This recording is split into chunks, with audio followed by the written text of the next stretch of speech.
안녕하세요 여러분, 성공합시다. 날씨가 비가 오니까요 진짜 춥네요.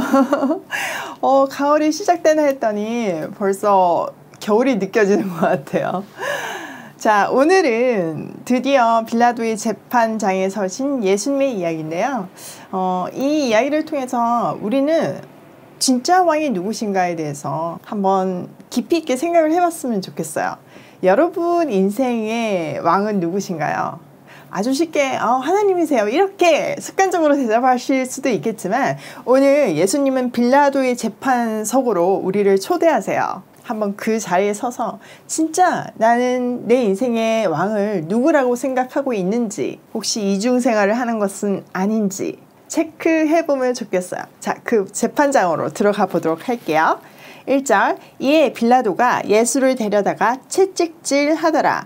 군인들이 가시나무로 간을 엮어 그의 머리에 씌우고 자색 옷을 입히고 앞에 가서 이르되 유대인의 왕이여 평안할지어다 하며 손으로 때리더라. 로마 사람들은요 세 가지 형태의 체벌을 했대요. 첫 번째는 매질, 두 번째는 채찍질, 세 번째는 더 심한 채찍질이에요. 갈수록 강도가 세지죠. 매질은 어떤 교정 정도의 체벌이었다면, 채찍질이나 심한 채찍질은요 사형수에 적용되는 치명적인 형벌이었어요. 그런데 지금 예수님은 아직 판결도 안 받은 상태인데 채찍질을 당하신 거죠. 군인들은요 예수님에게 가시나무로 만든 왕관을 씌우고 자색 옷을 입혔어요. 이거는 희롱의 의미죠. 당시 자색 옷은 아무나 입는 것이 아니라 왕복이었거든요.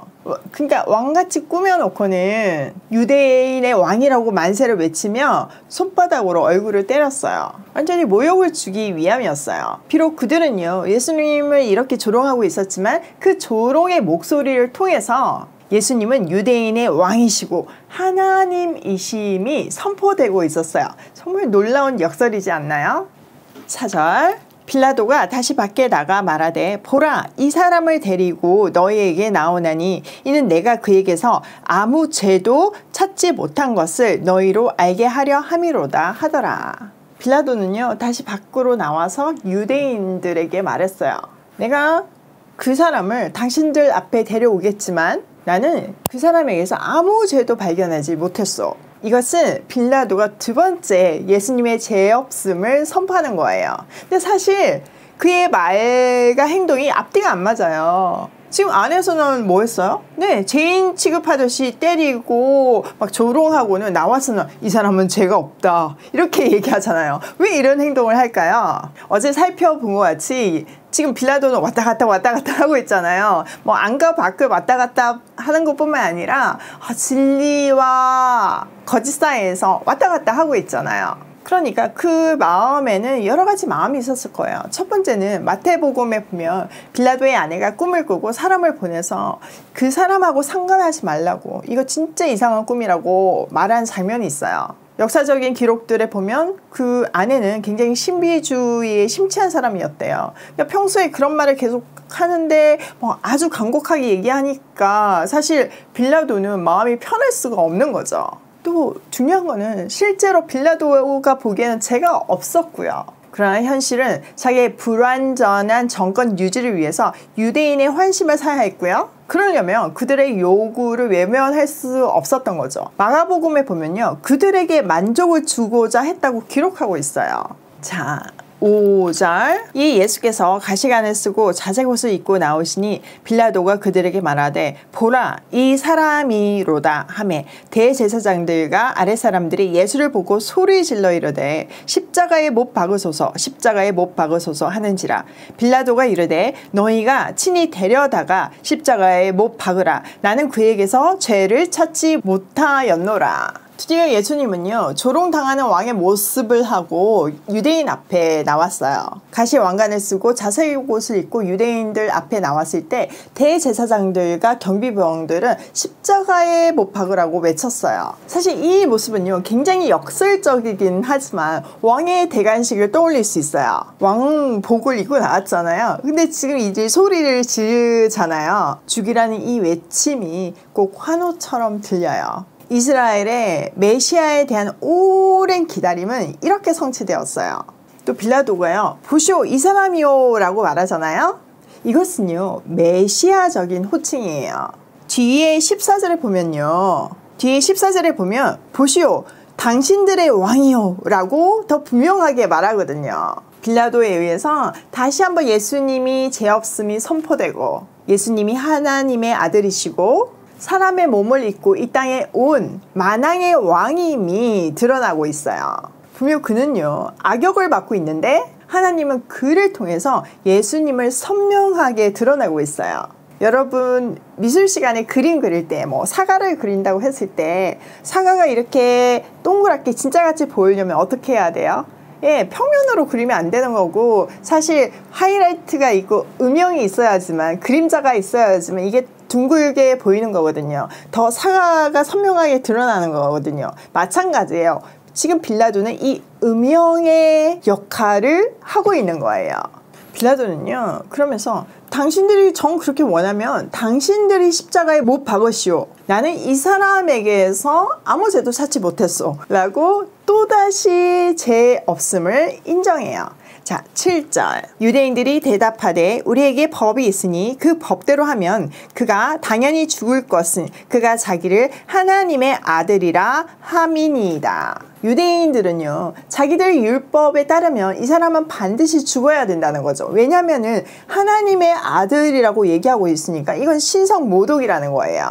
이 부분에 대해서 사실 학자들의 의견이 분분해요. 유대인들에게도 종교법에 의한 사형권이 있다. 또 어떤 사람들은 없다 라고 말하거든요. 근데 그럴 수 있는 거가요. 벌써 우리가 앞에 어제 18장에 보니까 우리에게는 사람을 죽일 권한이 없어서 지금 당신한테 데리고 왔다. 이렇게 얘기하는 장면이 있잖아요. 그런데 지금은 있다 라고 얘기하잖아요. 사실 있었던 사례들이 성경 안에는 있어요. 요한복음 8장에 초막절 끝에 가늠한 여인을 현장에서 잡아왔잖아요. 그때 돌로 치려고 하잖아요. 그러니까 종교법에 의해서는 죽일 수 있는 거죠. 또 스데반의 사건도 마찬가지예요. 스데반도 돌에 맞아서 죽었잖아요. 이런 예들을 통해서 신성모독죄에 의해서 종교에 의한 사형이 인정되었음을 알 수 있어요. 자, 그러면 자기들이 진짜 죽일 수도 있잖아요. 근데 왜 굳이 빌라도에게 데려와서 죽여달라고 할까요? 힌트는 6월절에 있어요. 지금 6월절이니까 전 세계에서 지금 유대인들이 몰린 상태이고 예수님의 인기가 너무나 컸어요.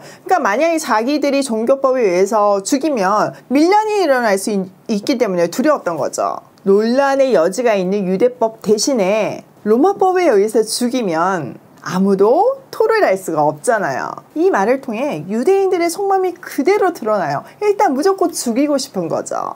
자, 8절 빌라도가 이 말을 듣고 더욱 두려워하여 다시 관정에 들어가서 예수께 말하되 너는 어디로부터냐 하되 예수께서 대답하여 주시지 아니하시는지라. 이 말을 듣고요 빌라도는요 더 두려움이 몰려왔어요. 이 두려움은 뭐 아내로부터 들은 미신적인 어떤 감정일 수도 있고요. 하나님의 아들이라는 제목 자체가 주는 뭔가 두려움이 있었던 것 같아요. 또 제일 중요한 거는 예수님에게서 품어져 나오는 어떤 권위 때문이었을 거예요. 정확하게는 모르지만 자기 아무리 부인하려고 해도 보통 분은 아니잖아요. 그게 직관적으로 느껴졌던 거죠. 기록에 의하면요 빌라도는 이 예수님의 죽음 이후에 이 죽음으로 굉장히 괴로워했대요. 그리고 결국은 자살하거든요.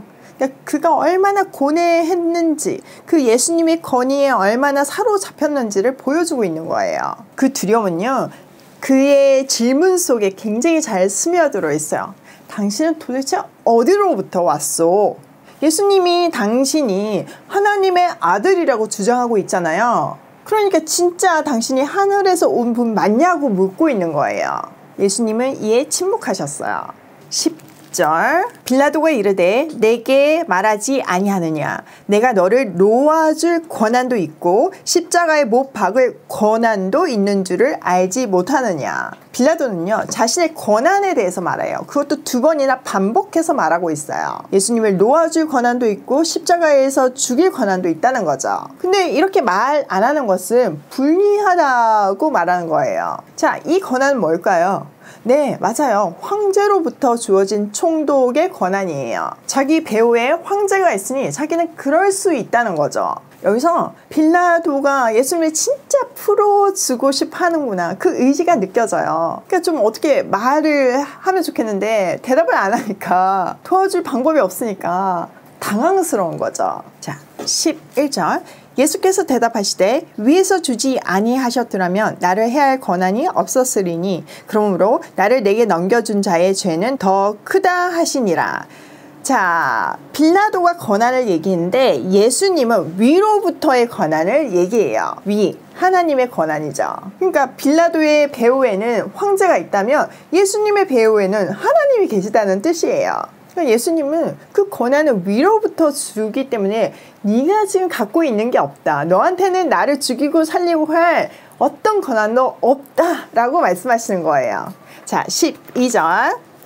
이러함으로 빌라도가 예수를 놓으려고 힘썼으나 유대인들이 소리질러 이르되 이 사람을 놓으면 가이사의 충신이 아니니이다. 무릇 자기를 왕이라 하는 자는 가이사를 반역하는 것이니이다. 이 말을 들으니까요, 빌라도는 더더욱 무서워졌어요. 그러니까 이 사람 빨리 놓아줘야겠다 생각이 더 강해진 거죠. 그런데 반대로 유대인들은요, 점점 죽여야겠다는 생각이 강해졌어요. 지금 만약 당신이 이 사람을 놓아주면 당신은 가이사의 충신이 아니라고 얘기해요. 지금 이 예수가 자기가 왕이라고 얘기를 하는데 반역을 꾀하고 있는데 그걸 두둔한다는 것은 충신이 아니라는 증거라는 거죠. 자, 빌라도는 가이사에 의해서 임명되고 권위를 받고 소위 황제의 힘으로 먹고 사는 사람이에요. 근데 유대인들의 그런 협상은, 근데 유대인들의 그 한수는 그의 마음을 굳히는 계기가 됐어요. 근데 그 유대인들의 그 한마디는 빌라도의 마음을 굳히는 결정타가 되었어요.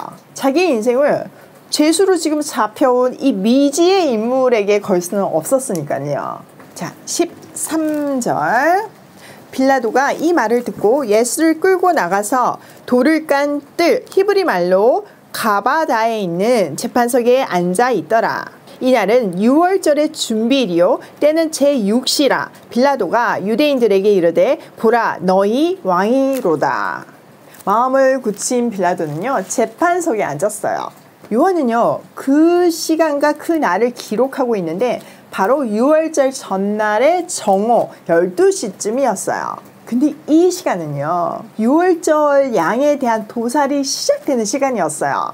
그러니까 바로 그 시간에 6월절 양들이 도살되기 시작하는 그 시간에 재판석에 앉음으로 해서 예수님이 6월절에 양으로 오셨다는 것을 증명하는 거예요.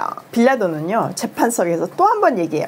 보시오, 당신들의 왕이요. 다시 한번 예수님의 하나님 되심을 선포해요. 여기서 요한은요, 아주 재미있는 설정을 하나 하는데요. 바로 앉았더라 라는 동사예요. 이 동사는요, 자동사로도 쓰이고 타동사로도 쓰일 수 있어요. 세상의 눈으로 보면 빌라도는 분명 재판을 하기 위해서 앉았어요. 그런데 이거를 요한의 의도대로 타동사로 해석을 하면요, 예수님에 의해서 앉게 된 거죠. 예수님이 비록 죄인의 몸으로 끌려와 있지만 실제로는 재판석에 앉으신 거예요. 예수님은 인간을 재판하시는 실제적인 재판관이세요. 그들은 예수님을 지금 정죄함으로 스스로 재판을 받고 있는 거죠. 이것이 우리가 받게 될 최종 재판의 자리예요. 빌라도는 자기가 황제의 권위를 힘입어 예수를 놓아줄 힘도 있고 죽일 힘도 있다고 얘기했지만 실제는 그에게 아무 힘도 없었어요. 황제의 힘도 한번 생각해 보세요. 그 당시에 황제의 힘이 엄청났지만요, 정권 교체, 줄타기, 수많은 변수에 의해서 한순간에 사라질 수도 있는 아무것도 아닌 거였어요. 길을 봐야 수십 년이잖아요. 그 수많은 변수에 아무것도 아닌 그 허무함에 허공에 우리 인생을 기대일 때 우리 인생은 무너질 수밖에 없어요. 그 수많은 변수에 의해서요. 그러나 영원한 재판을 바라보며 우리는 어떤 상황 속에서도 진정한 재판관이신 예수 그리스도를 의지할 때 그분의 뜻대로 살 수 있고 또 세상에서 승리하는 인생을 살 수 있어요. 자, 15절. 그들이 소리 지르되 없이 하소서 없이 하소서 그를 십자가에 못 박게 하소서. 빌라도가 이르되 내가 너희 왕을 십자가에 못 박으랴. 대제사장들이 대답하되 가이사 외에는 우리에게 왕이 없나이다 하니 이에 예수를 십자가에 못 박도록 그들에게 넘겨주니라. 그들은요, 없애버리시오, 십자가에 못 박으시오 라고 외쳤어요. 빌라도는요, 아니 당신들의 왕을 십자가에 못 박으라는 말이오? 라고 얘기해요. 다시 한 번 더 두둔하는 거죠. 그때 대제사장들이요, 자기들도 모르게 속마음을 내뱉어요. 우리에게는 가이사 외에는 왕이 없습니다. 예, 예수님의 십자가의 처형이 언도되었어요. 너무 슬프지 않나요? 솔직히 대제사장들은요, 예배를 주관하는 사람들이고 말씀에 능통한 사람들이었어요. 그들은요, 하나님을 공적으로 섬기며 하나님이 왕이심을 공적으로 말하는 사람들이었어요. 그런데 왕 중의 왕이신 예수님을 바로 눈앞에 두고 가이사 외에는 왕이 없습니다 라고 얘기하는 거예요. 소위 눈에 보이는 하나님이 왕이 아니라 지금 눈앞에 보이는 권력과 돈과 명예가 하나님입니다. 그게 최고입니다 라고 얘기하는 거예요. 여러분, 참 이 본문 너무나 깊고 메시지가 크지 않나요? 그들이 지금 예수님을 죽이라고 협박하다가 결국은 그 대답을 얻게 된 그 시간은 대제사장들이 성전에서 유월절 양을 잡기 시작한 유월절 준비일 정오였어요. 유월절이 어떤 날인가요? 하나님께서 자기 백성을 구원하신 것을 기념하는 절기인데 실상은 그 하나님을, 그 메시아를 저버리고 있는 거예요. 그들은 유월절 어린 양의 피로 하나님의 소유로 구별되었지만 이제 그들 입으로 우리에게 가이사 외에는 왕이 없습니다 라고 고백하고 있어요. 그들은 유월절 행사를 하는 데는 목숨을 걸었지만 그들의 그런 행위가, 그런 공로가 얼마나 공허한지를 단적으로 보여주고 있어요. 세상 죄를 지고 가는 하나님의 어린 양이신 예수님은 유월절 양이 도살되는 시간에 맞춰서 우리를 모든 죄에서 깨끗하게 하시기 위해 피를 흘리시려고 골고다 언덕으로 향하셨어요. 너무나 놀랍고 완벽한 하나님의 섬세한 때이지 않나요? 유월절은요, 하나님의 백성들에게는 구원의 날이었지만 하나님을 대적하는 사람들에게는 심판의 날이었어요. 출애굽 때를 떠올려 보세요. 하나님의 왕되심을 인정했을 때 그들은 그 증표로 문설주에 어린 양의 피를 발랐어요. 그럴 때 죽음이 패스 오버 됐잖아요. 애굽의 사람들은 어떻게 됐나요? 예, 그들의 장자가 죽음으로 그 슬픔이 온 애굽에 깔렸어요. 심판이 임한 거죠. 그런데 지금 이들은요, 하나님께서 세상을 구원하기 위해서 보내신 예수님을 정죄함으로써 스스로 심판의 자리에 선 거예요. 참 많은 것을 말해주는 본문이에요. 어떻게 살아야 하는지를 결단하게 해주고요. 우리는요, 당장 눈앞에 보이는 세상의 힘을 의지하면서 눈앞에 보이는 이권에 따라서 빌라도처럼 왔다 갔다 하는 불안한 인생을 살 수도 있어요. 잘못인지 분명히 알지만, 죄가 없는지도 분명히 알지만 세상의 힘에 굴복하고 타협하는 인생을 살 수 있어요. 또 하나님을 사랑한다고 목 놓아 외치지만, 또 그런 자리에 있지만 결국은 가이사 외에는 왕이 없다고 고백하는 유대인들의 이중생활이 우리 신앙의 주소일 수도 있어요. 오늘 본문은 그런 자리에서 흔들리고 있는 우리에게 최종 심판자가 누구이신지를, 참 권위를 가지신 분이 누구신지를 명확하게 확인시켜주고 있어요. 이 빌라도의 재판에 우리를 초대하셔서 다시 한번 우리를 점검하게 하세요. 내 상태를, 내 마음의 소리를 정확하게 듣고 만약 진정으로 하나님이 왕이심을 고백하지 않는다면 회개하고 심판의 자리에서 구원의 자리로 옮기는 우리가 되었으면 좋겠어요. 오늘도 오직 예수만이 내 인생의 왕이심을 고백하며 고고싱해요.